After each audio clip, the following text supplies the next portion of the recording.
Zambia Blog Talk Radio.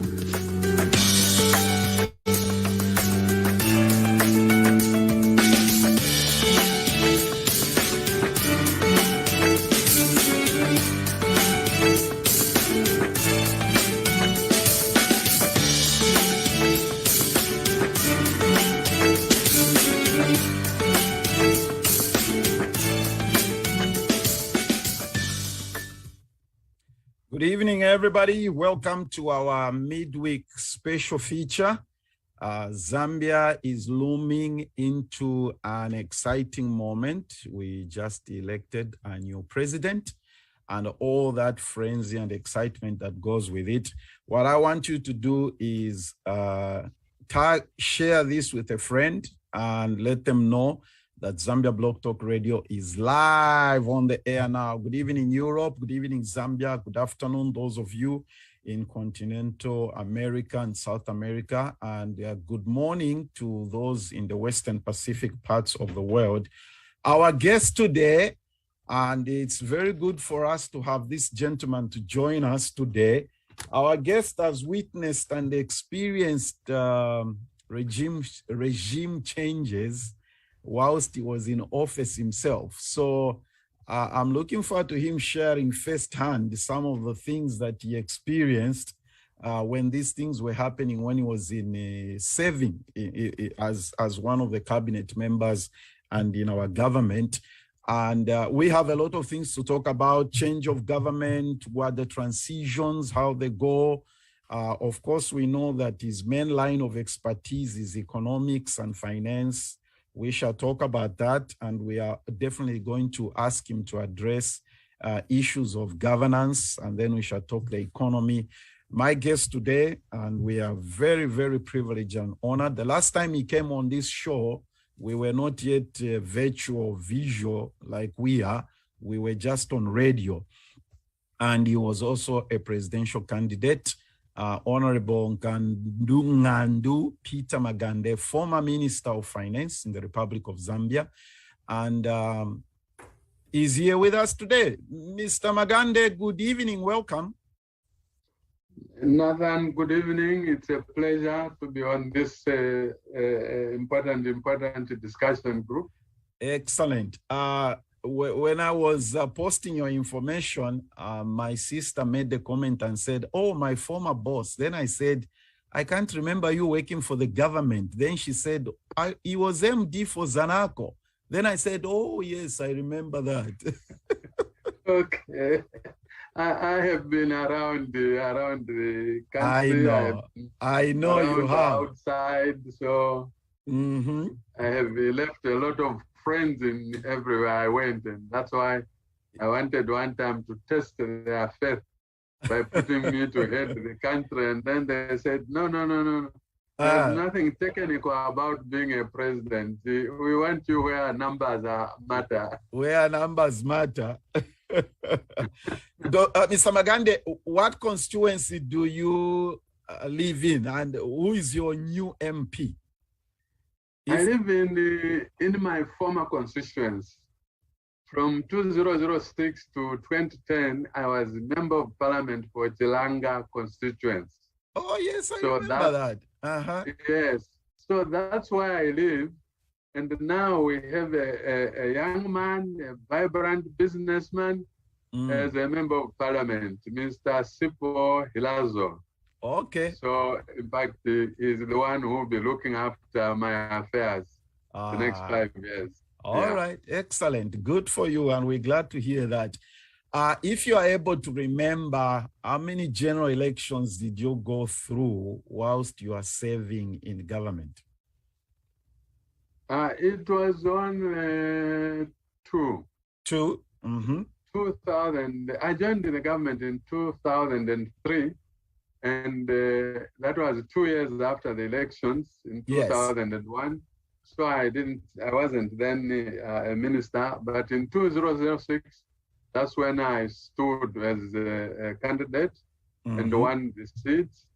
And then after that, I saw the elections of 2008, after my boss had passed on. Yes. I participated at the party level as one of the candidates, and I was a very strong candidate, but again, I didn't make it. So I supported the one who stood then. And then one would say really that it was just only one election while I was in the office. Okay. Interesting. I just thought that we could get to know that part of your, know how intense this election has been. And I was just imagining you behind the scenes and what goes on with that. All right. Let's jump into our discussion here, Mr. Magande. Without a doubt, we have never seen a resounding victory like we have seen. This president, Mr. Magande, has been given a mandate by the Zambian people. How should he govern, and what do his priorities, what should his priorities look like? What should be his priorities? As you mentioned, Nathan, this president has been given an overwhelming support by the voters. Yes. And for the first time, we had a president who has got members of parliament from right across the country. Right from Mpulungu, he has an MP, up to Congo in Siangombo, which is at the far end of the western part of Zambia, and then in Kaputa, in Luapula, and then up to Jastefu in Eastern Province, next to the Malawi border. In all these places, he has actually members of parliament, and he was scoring highly 20,000 plus or 30,000 plus.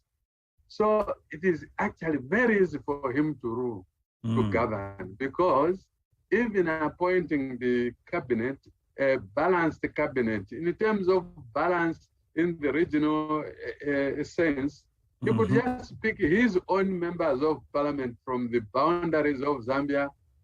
On the Copper Belt, he was scoring 40,000. The miners are all behind him. In Southern Province, the agricultural heartland, he was scoring 60,000.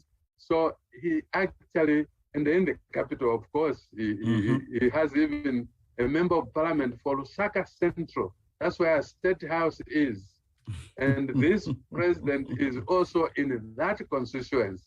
Yeah. And one would therefore say his first job is to make sure the voters in all these areas understand him. What is it he would like to do for them? What is it, what message are they interested to get across to him? And then from there, once he chooses his cabinet, sometime I guess next week or after next week, he should give clear instructions to all these important people who will be in the cabinet to say, in this area, these people are only interested in fishing. Don't go and talk about copper to them. They don't understand a single thing. In this other area, these people only understand cattle. Yes. Go and talk about to them about cattle. At that point, one would say, I see that it could be very easy for him to rule. Because from there then, he's somebody who is a good and successful businessman. So even as one is trying to explain, like now people are trying to explain information from Bloomberg that the bond now, Zambia's bond is doing very well on the capital market. He understands all that. But I know that some people have been to him and said, there's a cattle disease in Western Province. He's one of the biggest, if not the largest farmer in Zambia. Wow. So all that, he ran a company, an auditing company, an international company, which now is called Grant Thornton. So he audited a lot of companies in Zambia and then the surrounding areas. So if we need somebody who can look at the figures from ZCCM, the Zambia Mining Company, and he will do it. And he says he doesn't observe time if work is there. So it simply means anytime he can call anybody to explain their financial status as a company. That's he can true. call ZESCO for them to explain why there's a blackout in one part of the country. So we might be going for very, very interesting times. Mm. And one reality would say we are very lucky that at the time when some of us were feeling, is this worth it? Calling yourself a Zambian? That's true. Do we still have a country called Zambia? Somebody comes on the scene who is able to get the support of so many variants of Zambians. And I think this is what is going to make it easier for him to rule the country. Excellent. Well said, Mr. Magande. Voters must understand him, and he needs to understand what the voters want and the language. And then you've also stated that, yeah, he needs to give clear instructions to those who be serving in various capacities in cabinet or whatever level over. When you served with the late President Mwanawasa, the issue of cadres was totally under control. How should President Hichilema navigate around this issue? I think it is very easy also. What has happened now is that the younger people are getting difficulties in getting employment and in getting occupations to occupy them. So instead of them, therefore, trying to concentrate on hunting for jobs to do or to be employed in, they found certain parts of our economy, like the markets, very, very weak, because most of the markets, the people working there are women. That's right. So anybody who goes there and says, I'm a chairman for this constituency here, give me 2 kwacha, the poor women succumbed to that. And then when these gentlemen and ladies got very big and important with money, they were able now to buy their officials.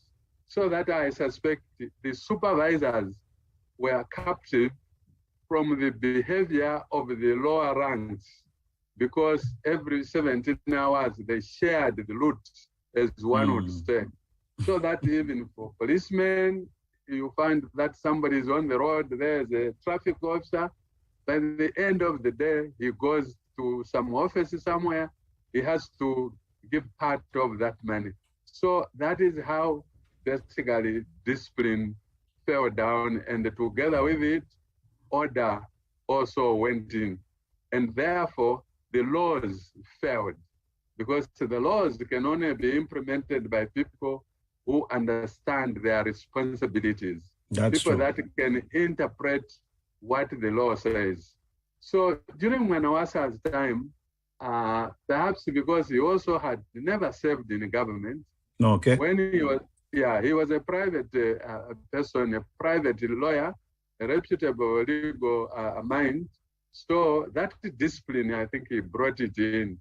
And by the time some of us joined, I had been in the government for, by that time, perhaps some 20 years plus in various kinds of organizations. And because I brought a tradition from my childhood of being very stingy with everything, perhaps that's how they started calling me Mr. Stingy. But I was just being somebody who was very, very careful how I used any resources that came into my basket. Sorry to interrupt you. So basically, that's where even that stinginess concerning HH is coming from, right? It's basically that he's a very disciplined and strict person. So people are saying he's stingy. I'm extremely happy, Nathan, that for the first time, you are going to get a person from the southern part of Zambia. And we are called the Tongas. Yeah, and by that's history, nobody has ever found out where we came from. So we are the people that have been in Zambia even before Homo sapiens. So to us, whatever you have, you worked for it. And whatever you have, you look after it. Anybody who comes to you, you ask them, how come you are not like me? If they don't answer that question, you don't give a span of oxen for them to go and plow, because you know, then they have not found out what should make them exist and how they should look after their family. So one of the attributes of this gentleman is that he is coming from a region with a culture of strict obedience to nature's rules and laws that actually affect the community. So I think that is where we will be very lucky. And one would even imagine that anybody who steals even one kwacha, which I didn't do in 5.5 years, you will end up losing their job, because that is not allowed in our culture. So I think that is really one of the things that is bringing into this important office. Yeah. So cadres, if they want to be cadres, they better work with the party, because now he's no more just a party president, he's a Republican president. That's right. And he is somebody who can give different assignments and clearly with divisions of operations. Do you think job creation could be one of the major things that may capture or bring under control what we are calling cadreism? Are these just young men who are looking for a way to earn a living? How would you respond to that? I think they are not just young men. They are just the young people, except the males have had that physique. You'll be very surprised. There are so many gyms now in the townships in Lusaka. In the townships? Coming out of a gym with muscles. So they're able to intimidate anybody. The females, poor females, they sit docile at home because they can't intimidate anybody. So it is not just the young people. Actually. That's the president calling you. No. This is another one of your friends from all the way in London. Let me just tell him I can't get this call. Tell him you are talking to the world. Yeah, I will.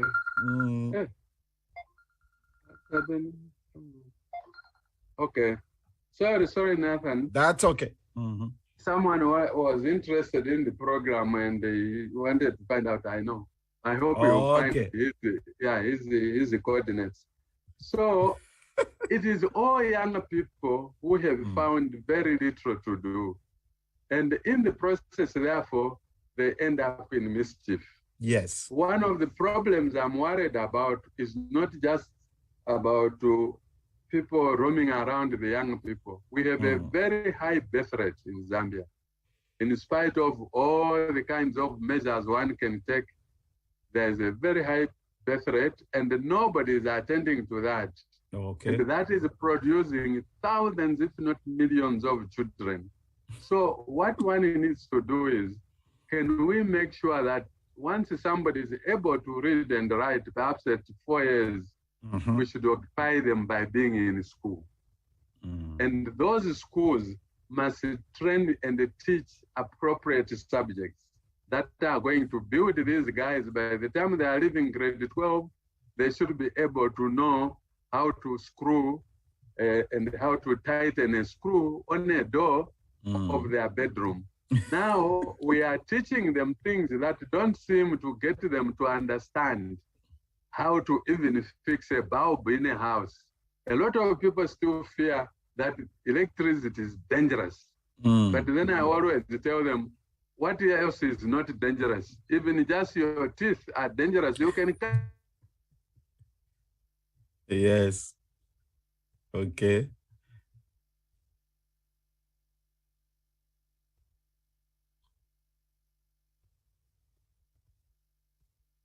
All right, Mr. Magande, I think, I presume he will come back and he will join us. Good evening, Gregor. And everybody else. Good evening. Good evening. Good evening. Good evening. I'm in the house. Hello, Sarah. Hi, Ebo, all the way from, what? You're on mute. You're on mute. Unmute yourself. Nathan, can I tell you something? Yeah. Ebo is joining us from New Zealand. What time is it down there? It's 7:25 and I've just left work, so pretty much, but because you sent the idea, I had to connect. There's no way. All right, excellent. Yeah. Okay, all right. We shall wait for Mr. Magande to connect back. Sarah, you wanted to share something? Yes. Yes, first, bring me on the video. I can't do my video. It's telling me the host has done whatever. I want to be seen today. Whatever. And the other thing I wanted to tell you, Nathan, you've done a good job. Just those questions you've asked Magande, great questions. Great questions. And I want, after, if he comes back, I want to, even if he doesn't come back, I want to put a point on a school curriculum, because I'm a teacher, and what he touched me as well. I want to encourage the UPND to do something about skills subjects. I was teaching home economics. And did you hear what he said? He actually alluded to that to say education which trains and teaches. Yes. I like it when he makes that point. And yes. I'm sure he's trying to get back in, because we have a lot of things to address with him here. I hope we don't lose time, because I have a lot of questions. And Isaac Chawinga, I will read your question to him. Thank you, my brother. I'll definitely read this question to him. And everybody listening to us, those of you watching on YouTube and on Facebook, we do appreciate you joining us. Ebo, New Zealand. Yes, sir. New Zealand. No, first, when you talk about education and training, I want to say that learning and development, like for instance, take New Zealand as an example. Yes. Learning and development is part of their whole workforce. So you do not stop educating yourself once you leave school. Even when you start work, it's part of the process of upskilling people. Then secondly, you know, when Vakaunda introduced technical schools and all that, I'm sure which we are all aware, the idea obviously was to identify or begin to separate people according to their strengths and their skills. So that is very, very necessary in terms of education. It's not just the academics, but it's to be able to identify people in terms of skills. And then they will go to the appropriate schools, whether it's a technical school. Here there is what more or less like what NOTEC or other technical schools should be working in tandem with the University of Zambia to develop people in practical skills. Yeah, so the point, yes, is very, very valid, but we need to revisit it so that right from primary school, teachers are equipped to begin to assess children with their skills and allocate them appropriately. However, the industry itself must create enabling environment for them to find jobs. Of course, and that's one of the things we shall be getting to, the issue of the economy with Mr. Magande here. Correct. I'm sure, I do hope that he does join us. Good evening, Gregory. Good evening, Henry. You have heard what Mr. Magande has said so far. Your thoughts as we wait for him to come back? Yeah, I do agree with what, is it Abo from? Yes, Kaoma. Yeah, you see, one thing, once we have, well, if you've been educated in the Zambian curriculum, especially the one that we had post-independence and then coming into the time that multi-party came in, yeah, you see, it appeared normal for us at that time because we were not exposed. But then once you tap into other curricula, you find that we had a lot of irrelevancies, you know, irrelevancies of subjects which were included. Now, one of my questions, in fact, there's another interview that I actually listened to Magande talking about, I think a couple of weeks ago. This was pre-election. Now he was trying to elaborate the policy that the government in which he served had in relation to trade schools. And government at that particular time had already put everything in plan where they were going to train people in trade schools and then equip them with equipment. That's good. With regards to the particular trade that person has done. And then once they go into the field, they don't necessarily have to look for a job or wait for an employment. They themselves could start up something whilst they're waiting to, So, but then that didn't take off because politics anyway. So my question, in fact, I would love to ask him whether this is going to be part of UPND Alliance's approach in how it's going to equip the youth, because the youths, I think, are a target. We need to sort of harness these youths. Yeah, and the population of the youths has increased tremendously. Tremendously. And the thing is, we need to guide them into very productive and what can I say? Skills that they themselves can flow in. I think kunoko twice, you find that you go in schools, school kids don't labor to study geography of the tundra or geography of the prairies, geography of the European history. How I hate that. Bismarck. As the Tsar of Russia got to do with me. I was talking to my daughter. I was talking to my daughter, and we were discussing history, and I was saying, who was the richest man in the whole world? They didn't know about Mansa Musa, But if it was something, moment. Now, where does that? How does that affect them? They say, no, but how does that affect me? So that man was rich. So what? Yeah. So what? Yeah. So, it's true. Wonderful. So the youth see themselves. I think for me, in fact, it's just an honor just to hear Magande speaking. And it's true. Henry, quickly before Vasera comes in, I hope he does manage to connect back in. Henry, your thoughts so far? Okay, I want to talk about two things. Number one is about education. And in education, I only have a question. How do you trust the education that has been prepared by the colonial masters? Not prepared by you, by colonial masters. Simply means the colonial masters prepared the education that could work for them, not for us. So we have to make our own education that can work for us. That's why we are having a problem when you're educated. That's why Sata said, when you're educated, you become useless. And he said, educated people are cowards. Nah, the reason, not all because of them. the more you're educated, I know, but in Zambia, yes. That's why you find a lot of cadres, because cadres, they have no education and they are bored. Educated people, they are not bored. They know they can run the country. They know they can govern a lot of things, but they are in caves hiding because they understand the education of breaking the law, which was prepared by colonial masters to work for them, not to work for us. So we have to create education that should work for us. That is the okay. Let Vasera come. Vasera, you wanted to say something? Yeah, I just wanted to say, can you disable my video? I just wanted to say, you know the reason she's doing that. We want, when people come on the video, they stand still in the same place.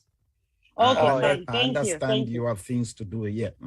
Okay. Let me know. I can talk without even a video. It's fine. It's okay. So I just wanted to add on education itself. One, I wanted to talk about if the UPNG government comes in with its policies concerning the curriculum of the education system, because I've taught in government and I also taught in private at Incana Trust. I was teaching home economics. You find that when I left the government under voluntary separation, I was not finding a job because home economics was strictly in government schools. And only Mopani, the private schools, even in Konkola Mines, has home economics as a private school. Each private school I went to look for a job, they said they were not offering home economics because it was expensive. So the UPND, government should have a policy. When they said it was expensive, Sarah, what did they mean?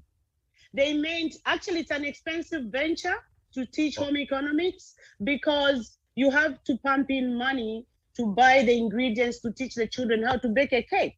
You have to pump in money to buy the sewing machines. You have to pump in money to buy all the equipment that is needed because it's a skills subject. You teach the theory, tomorrow you do the practical. So they were saying the government was funding the government schools, but the private schools that were owned by individuals, it was expensive for them. That's why you find the mines, they continued with home economics because they could have money to pump in that particular department. So my coming in is that if the UPND can do a policy where they put a rule like anyone having a private school, the skills, the practical skills lessons should be taught.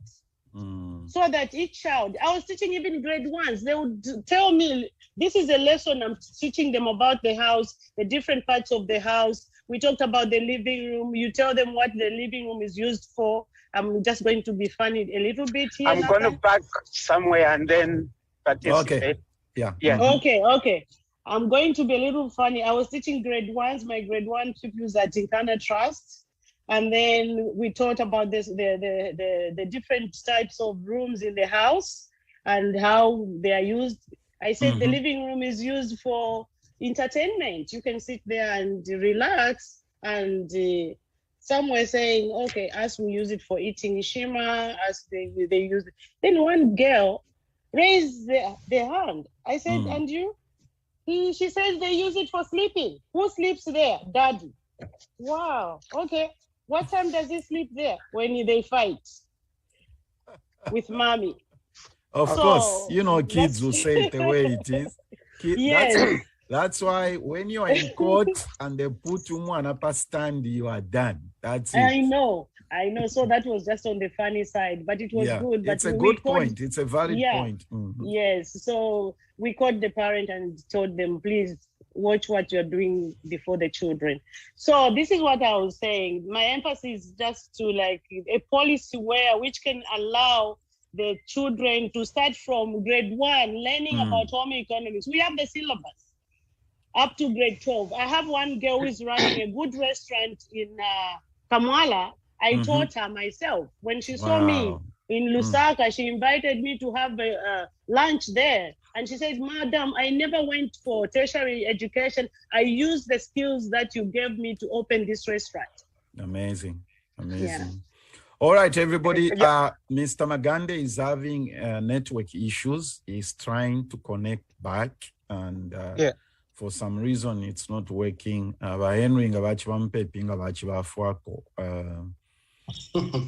You know how these things work. I go through same situation and I call my daughters to help me out to get out of these things. Ebo, you wanted to say something? Yes, I just wanted to say, first and foremost, let's put things in perspective. Not everything that, say, the colonial masters did in terms of education was bad. I think perhaps because I'm speaking as a teacher as well, and I was born at the time when Zambia was transitioning from the white rule into our first African rule. So, on the practical side of it, I think that's where we lost things because, like you said, we kept learning about the prairies and not learning about our own land. And I think we know a lot about the rest of the world. That's why Zambians can fit anywhere. Because before they even migrate to America, they already know the politics of America, the geographical locations and all that, because we spend so much time learning about the rest of the world. And yet, there is very little in terms of Zambia's history or geography embedded in our education system. However, the curriculum development in Zambia under Kaunda's rule has always been they've been doing the curriculum under experimental version, I think for more than 27 years. All those of us who went to school, we saw the books, they were under experimental version, all of them. And yet we have the intelligentsia in the CDC who can tailor the education to the Zambian needs. An example, like my sister was giving an example. I have a boy, he's 16 in my house. I've been looking after him. He is not very good with academics, but he is good with his hands. Mm-hmm. So when he was just in the 6th grade, the teachers sent to me a report and talked about how he is good with his hands. So they put him in a class with a special teacher to identify his skills. He's good in rugby, physical games. They've been teaching him how to make menus and how to cook, and he's really good. When we are at home and he wants to make breakfast, he makes the best. But before he even completes school, they have already aligned him because he's very good with woodwork and design and all that. So he's doing carpentry, but they have attached him to what we call a WINTEC. WINTEC is a technical college that develops him just away from interest, but they are awarding him grades so that by the time he finishes the course, that course would just be as good as somebody graduating from Waikato University. So you see. Okay, Ebo, let me stop you there. We have a comment here from Tembi Mulea. Correct. And I would like the teachers, Vasera and yourself, to respond this and probably. Okay, Tembi is saying, considering the fact that pupils in private schools are Zambian, okay? Yes. What could be a deliberate policy to have private schools enjoy the government partnership? First and foremost, it's to look at Zambia as a whole. And I think in terms of provisions or when we do a budget, there should not be favoritism just to look at government schools. Why are private schools even blossoming or doing better or producing better grades? The system is simple. In a private school, they do not spend a lot of time on, for instance, let me give an example first because I had a chance to relate between the trust school and the government schools. Trust schools, which were run by the mines, produced better results than government schools. Remember the time when people were saying, teachers, they are not producing better results. The truth is that a government teacher, on Monday, he is introducing 7 different subjects on Monday alone, in maths, in English, in social studies, in whatever. So meaning the design was meant to help an intelligent person.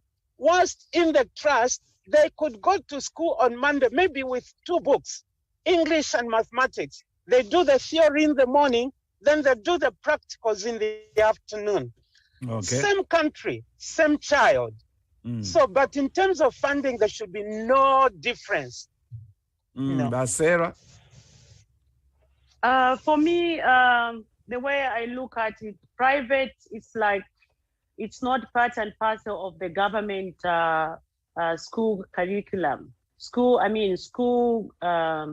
Whatever happens in schools, they are like put aside because we don't want to allege their business. But when it comes to exams, they want to incorporate them.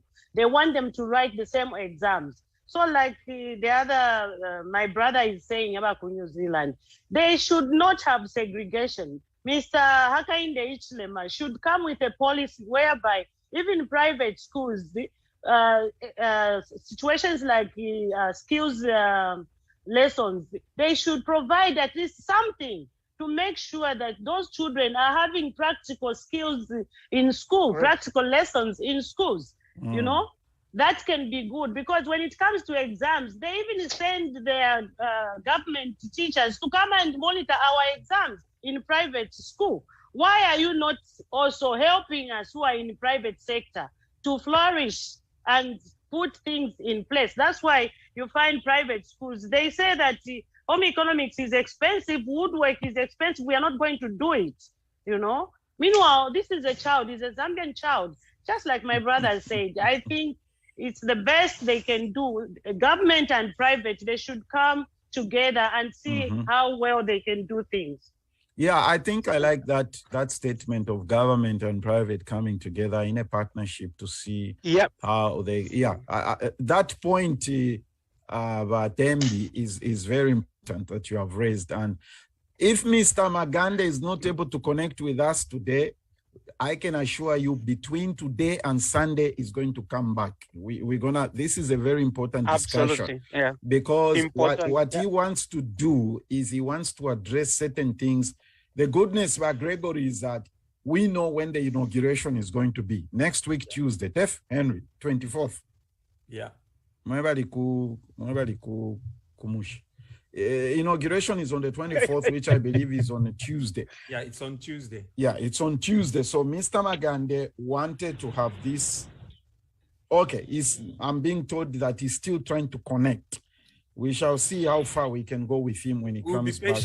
We'll be patient enough to wait. Yes, we are. Yeah, because this is, he called now. It's he's critical.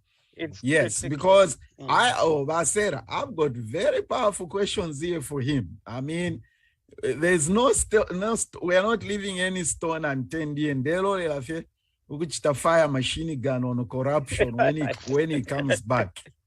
But we are doing well now. Thank you, Akalam. Thank you, Akalam. Yes, Yama, please join us. Thank you. Thank you so much. What little bit of Mr. Magande have said, you know, and for right now, what I would like by HH to concentrate on, it's Zambian people. And the first thing they did, I heard about the cadres and the market. You know, they're giving to the council. And this, you should concentrate on empowering the provinces, and I don't think we have counties and the cities in Zambia. And about education, we are blessed right now. We have so many Zambians who have traveled. Some who came up with some of us who are lucky, we came out of Zambia without education, and the people who came from the universities. And if you take those two people, I mean, there's a lot of Zambians from different backgrounds. We came to the United States, and the way that our lives and the experience that we have experienced. That's education itself. The life experience is education itself.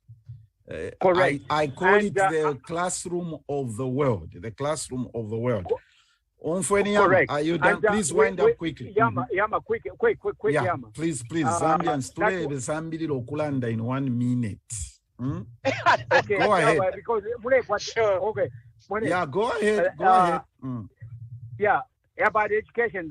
I'm working with people right now who are only at the 5 years of schooling.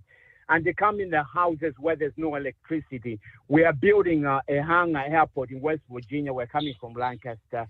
And the people that we are building the building for, these are very rich people and very educated. And when you see the way that we are having talks between the two, the respect we have about education, you know. That's what I'm saying about Zambia. And even HHH should respect the counties and the provinces because of time. But there's a lot of things that we need to change, even when we hear from Americans when they're saying, and the reason they're supporting us. You know, Yama. There's a lot of Yama. Tamba CNN, MSNBC, or wherever you are, Gregory, Sky News. Why do we fail to make our points in 2 minutes? Okay, Yama, Henry. Some of us, we are mingling with these people. We are embedded in the community. Even about education, you know, some people are saying about education. That's good. Okay, Henry, you know I'm joking, Yama, right? I'm joking. You know, I know you, Yama. Me, I'm from Flira. I can say anything and get away with it. I know, Yama. Okay, Henry, continue. Although you told me something when we're talking during that. I'm even laughing. Yeah, Roger, you need to hear this. Henry told me, Gregory, at Wakapokola Valley, Mama Pipa Market. So, you see, the reason I'm raising that point is this. Okay, so Henry, you remember the conversation? You remember the conversation you and I had? You told me, Wakapokola Valley, Mama Pipa Market. Okay, Henry, are you there? Why? Let him explain. Henry, tell everybody what you told me. Henry, na kulumbulelo wabutuka. He told me that no, it's internet. I know he's probably going through the same thing Mr. Magande is going through. He told me that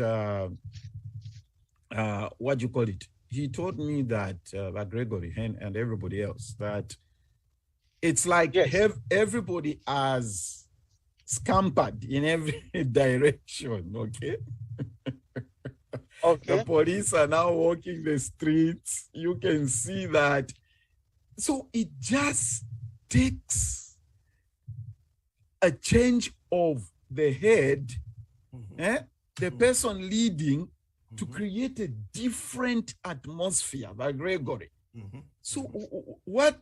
Just like that, and everything has changed. You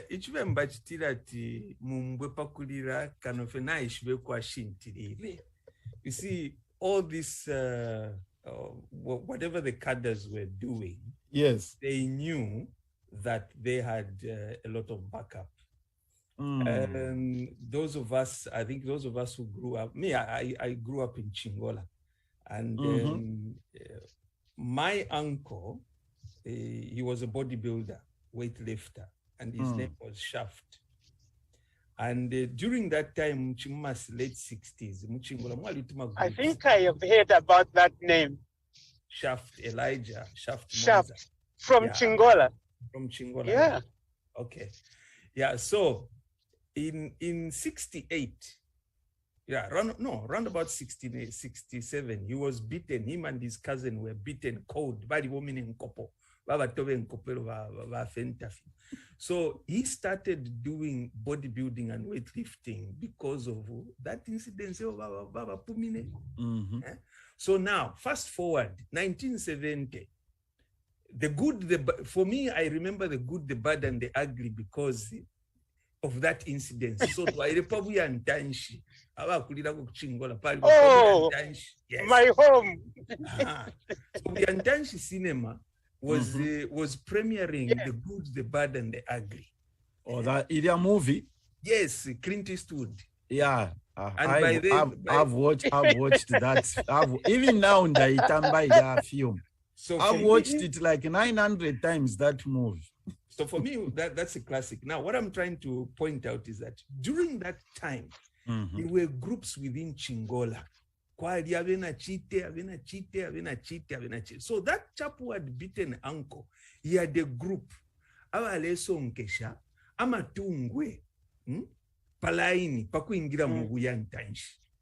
So each group had if the cinema Ikwatama outlets. Yes. Each group had an outlet.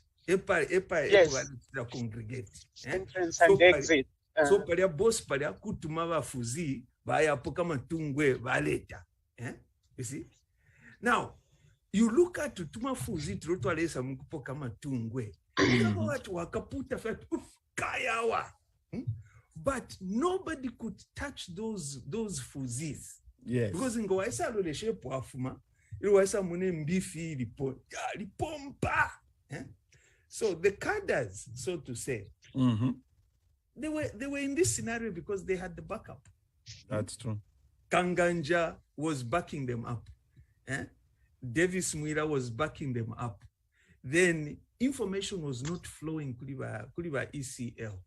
basically on the ground, though he knew, but he was being, I don't know, it was something like, some of these things in short of even just saying, it was a mafia kind of a scenario, So with the police just being told, and this is where when people are talking about political will simply requires the voice. Look at what Hakainde has said. He only said something. Yeah, we will not tolerate this. No. If you are falling in a place. It's falling into place. Now, you can't touch a policeman. Just because of that word of command. It's important for a leader to speak to the people and address the nation. Henry, you are back. I still want you to talk about what you were telling me at Vakapokola Vale Umama P. So what has happened? You explain to everybody. I don't want to explain the things you told me. Vakapokola Vale Umama P. What has happened? Actually, what is happening, not what has happened. What is happening? City markets, intercity, all the bus stations, they are police officers from Kamfinsa. So now when you know that why Kamfinsa? But trainee, or why Kamfinsa? Yes, what's so special about the trainee? They are trainees from Lilai, also from Kamfinsa. So they are there in bus stations, in marketplaces. Kamfinsa, they are trained in dealing with mobile issues. Mobile unit. Yes. It's an old police. They are trained in quelling mob issues for many years. Okay. Yes. Yeah, go ahead, Antoine Henry, before we finish. So right now, people, especially the cadres who are collecting some money, who are making money out of the markets, they are nowhere around.